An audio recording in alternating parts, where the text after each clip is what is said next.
Lord. दोस्तों, हम आपका स्वागत करते हैं आज रात की प्रार्थना में।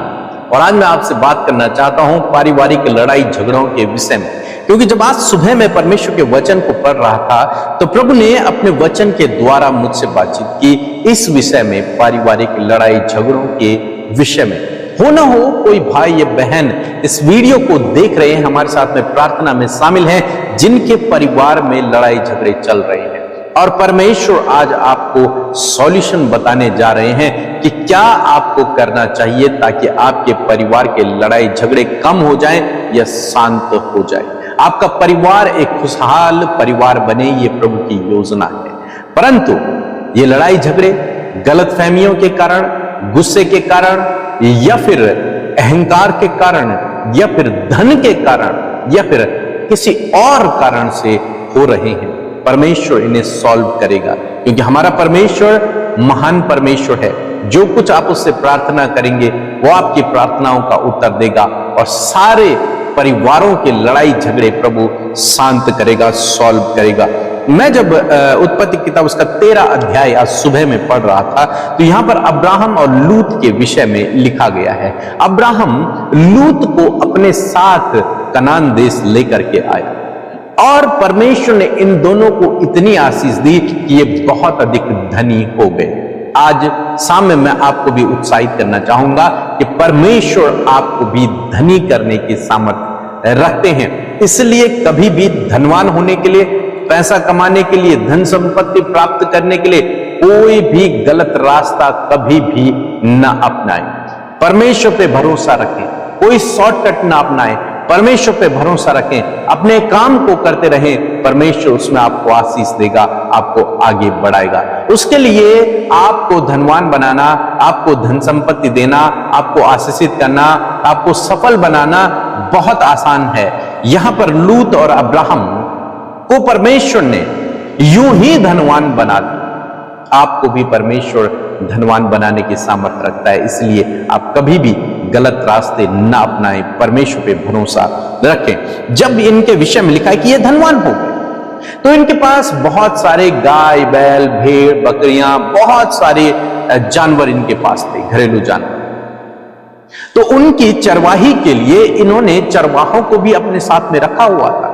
मीन्स इनके नौकर चाकर जो थे वो जो भेड़ बकरियों की देखभाल किया करते थे, उन्हें चराया करते थे। एक दिन ऐसा हुआ कि उनके बीच में लड़ाई झगड़े होने लगे। किनके? चरवाहों के बीच में लड़ाई झगड़े होने लगे। किसके? अब्राहम और लूत के चरवाहों के बीच में लड़ाई झगड़े। अच्छा, इन दोनों के बीच में कभी भी लड़ाई झगड़ा नहीं हुआ, लेकिन लड़ाई झगड़ा किसके बीच में हुआ? इनके चरवाहों के बीच में। अब जानते हैं, परिवार में लड़ाई झगड़े का कारण कई बार दूसरे लोग होते, परिवार के लोग नहीं होते, दूसरे लोग होते। क्योंकि बहुत सारे भाई बहन दूसरे लोगों की बातों को सुन लेते हैं और उनकी बातों को सुनकर वे अपने परिवार में लड़ाई झगड़े कर लेते हैं, अपने परिवार का माहौल खराब कर लेते हैं। क्यों? क्योंकि उन्होंने दूसरों की बातों को सुना। एक दूसरे व्यक्ति के लिए उन्होंने किसी अपने के साथ में लड़ाई कर। ऐसा बहुत अधिक देखने को मिलता है। अक्सर हस्बैंड वाइफ के जीवन में यह बहुत अधिक देखने को मिल रहा है। वाइफ के घर वालों ने, हस्बैंड के घर वालों ने, उनके रिश्तेदारों ने, दोनों के रिश्तेदारों ने कुछ ऐसी बातें कर ली जिसके कारण इन दोनों की जो बॉन्डिंग थी, इन दोनों का जो अच्छा रिलेशन था, वो खराब होने लगा। वो नेगेटिविटी इनके रिश्ते में आने लगी। ऐसे हम यहां पर देखते हैं। और फिर क्या हुआ? रिश्ते टूट जाते हैं। यहां पर भी हम यही देखते हैं। अब्राहम और लूत के बीच में कभी लड़ाई नहीं हुई, वे तो एक परिवार के थे, लेकिन इनके चरवाहों के बीच में लड़ाई हुई। और जब इनके चरवाहों के बीच में लड़ाई हुई तो लूत अब्राहम से बात करने के लिए पहुंचा। और यहां पर हम देखते हैं उत्पत्ति किताब उसका 13 अध्याय 8 और 9 पद यदि आप पढ़ेंगे तो यहां पर लिखा है, तब अब्राम लूत से कहने लगा। किससे कहने लगा? लूत से कहने लगा। तो हो सकता है लूत इस शिकायत को लेकर अब्राहम के पास आया हो कि हमारे चरवाहों के बीच में लड़ाई हो रही है, या फिर तेरे चरवाहा मेरे चरवाहों के साथ में लड़ाई कर रहे हैं। और तब अब्राम ने लूत से कहा, क्या कहा? मेरे और तेरे बीच और मेरे और तेरे चरवाहों के बीच में झगड़ा न होने पाए। अब्राहम कितनी अच्छी सलाह लूत को देता है कि ऐसा नहीं होना चाहिए, तेरे और मेरे बीच में तो लड़ाई झगड़ा होना ही नहीं चाहिए और हमारे चरवाहों के बीच में भी नहीं होना चाहिए। क्यों नहीं होना चाहिए? क्योंकि हम लोग भाई बंधु हैं। क्या है? भाई बंधु हैं। ये रिश्तों की कदर कर रहे हैं, रिश्तों की कदर कर रहे हैं, क्योंकि हम दोनों भाई बंधु हैं, इसलिए हमारे बीच में लड़ाई झगड़ा नहीं होना चाहिए और हमारे चरवाहों के बीच में भी नहीं होना चाहिए, क्योंकि हम भाई बंधु हैं। लेकिन आज बिल्कुल विपरीत है। आज तो भाई भाई के विरुद्ध में लड़ाई कर रहा है, पति पत्नी के विरुद्ध में लड़ाई कर रहा है, बच्चे माता पिता के विरुद्ध में लड़ाई कर रहे हैं, माता पिता बच्चों के विरुद्ध में लड़ाई कर रहे हैं। समाज बहुत करप्ट हो चुका है। लेकिन यदि आप अपने रिश्तों को सुधारना चाहते हैं, अपने परिवार को खुशहाल परिवार बनाना चाहते हैं, तो इस बात का ध्यान रखें, आपको अपने रिश्तों की कद्र करनी है।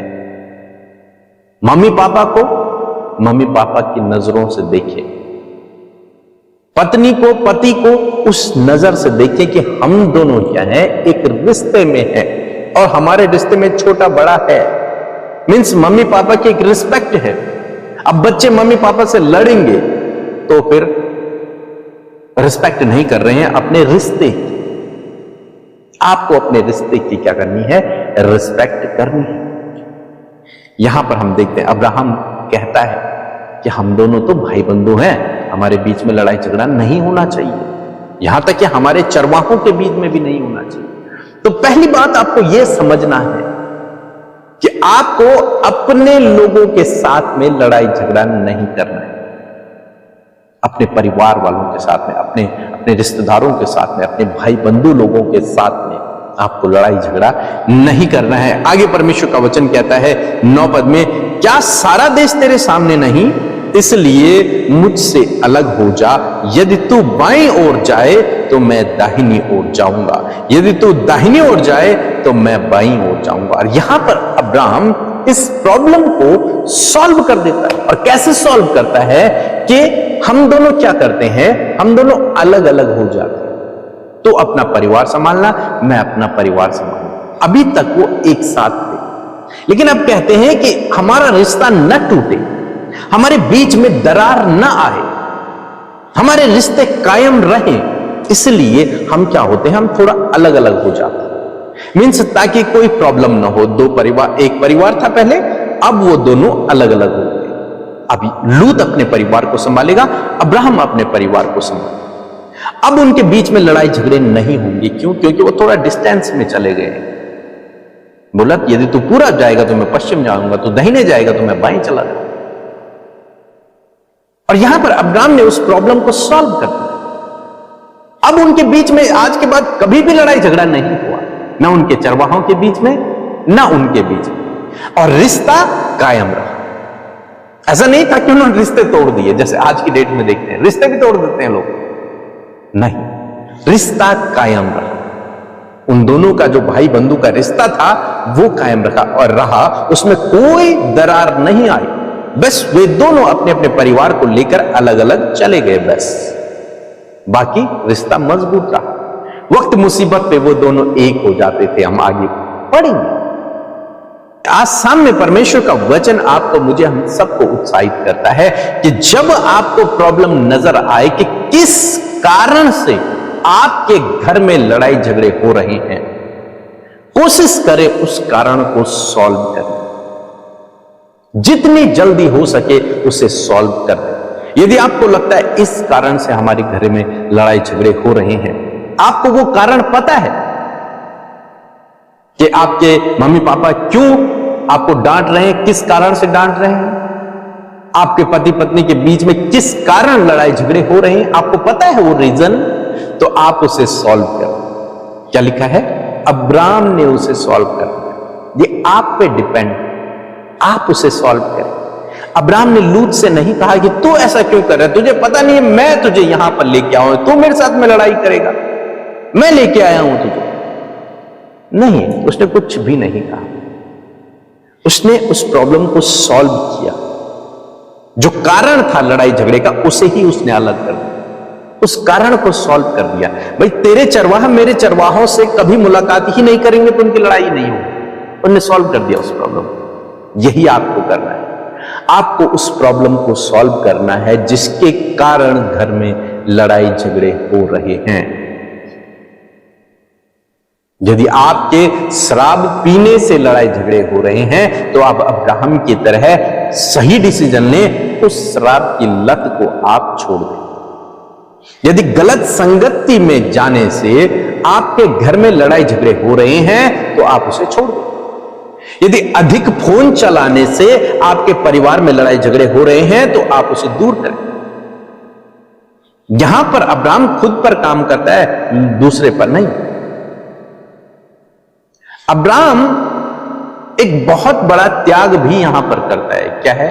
वो खुद पहले नहीं चुनता, वो लूत से कहता है कि तू पहले चुन ले, उसके बाद मैं चुनूंगा। तुझे जो अच्छा लग रहा है इस पूरे देश में वो तू चुन ले, उसके बाद जो बचेगा वो मैं चुन लूंगा। आपको यही करना है, आपको उस प्रॉब्लम को सॉल्व करना है जिसके कारण लड़ाई झगड़े हो रहे हैं, चाहे वो छोटी सी प्रॉब्लम हो या फिर बड़ी प्रॉब्लम,